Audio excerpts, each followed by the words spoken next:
Should you move closer to your kids as you get older? It's a question that retirees struggle with. It's one we're going to dive deep into today. Your kids, they've moved away and they want you to move closer. You might want to move closer. Your grandkids live there. You want to be close to family, but does it make sense? Hi, my name is Jim Martin. I'm a financial advisor with Martin Wealth Solutions, and we're going to give you 3 points to be aware of before you make this decision.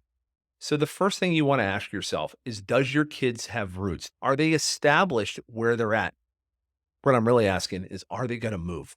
You don't want to uproot your life and move to your children and then all of a sudden be in a situation where 8 months from now or a year from now, they move somewhere else, because then you're in a new place without an established network of friends and family and you're on your own. So be very careful. Make sure that your kids have roots in the community where they live now so you don't have to uproot yours in the future. So make sure of that. That's probably the most important thing to consider when making this decision.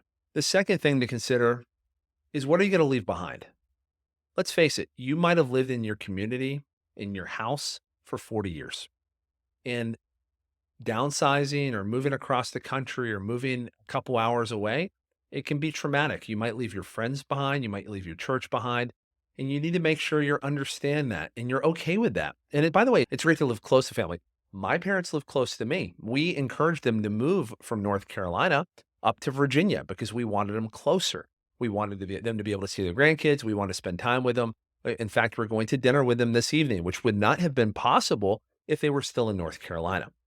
With that said, you are going to leave something behind, and you have to make sure you're okay with that trade-off. So really do a deep dive into what you're leaving behind. And when you move to the new community, I highly suggest that you get involved. If you go to church, go to a new church, volunteer, whatever your hobbies are, try to get re-involved in that area, because you're going to be the new person, which is exciting, but it can also be scary. So you want to integrate yourself into the new community, make friends, make acquaintances, make connections, so you can have a great time, because ultimately where you live, it's about who you're with. You want to be around people that you want to be around. And you're going to have a better experience in a new location if you have friends, a network, and a group of people that you care about and care about you. And I think the final consideration is independence. Do you feel like you're going to give up your independence by moving closer to your kids? Especially if you're moving in with your children. That's a question you have to ask yourself. Do you really want to live with your kids? You love them, but do you really want to live with them? That's a totally different question. So make sure that when you're making these decisions, you understand that you might give up your independence. So let me use my parents as the example. They live 30 minutes away from us. So for us, they live their own lives. We're part of their lives and much more a part of our life now because they're closer to us, but they didn't give up any independence by moving there. In fact, when my dad needs help doing something, I can come and help him, or vice versa, he can help me. So it's actually really helped our lives in a lot of ways because it's made it easier. However, if we lived next door to my parents, I'm not sure we would have the same relationship that we do. So you just have to be careful as you're making those decisions. You ultimately want to make the decision that's right for you, right for your family. I think it's a great decision to move closer to your kids if it is a right decision for you.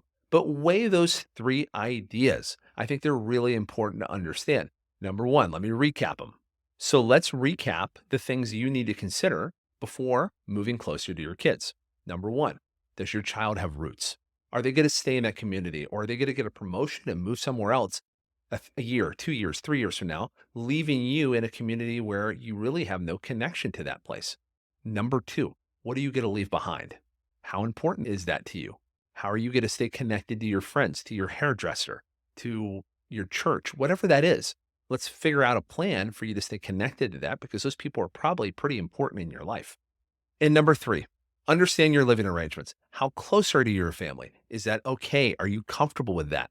The reality is, living close to family can be a blessing, but you need to plan appropriately for it. There's obviously financial considerations we didn't get into, but that's where planning comes in.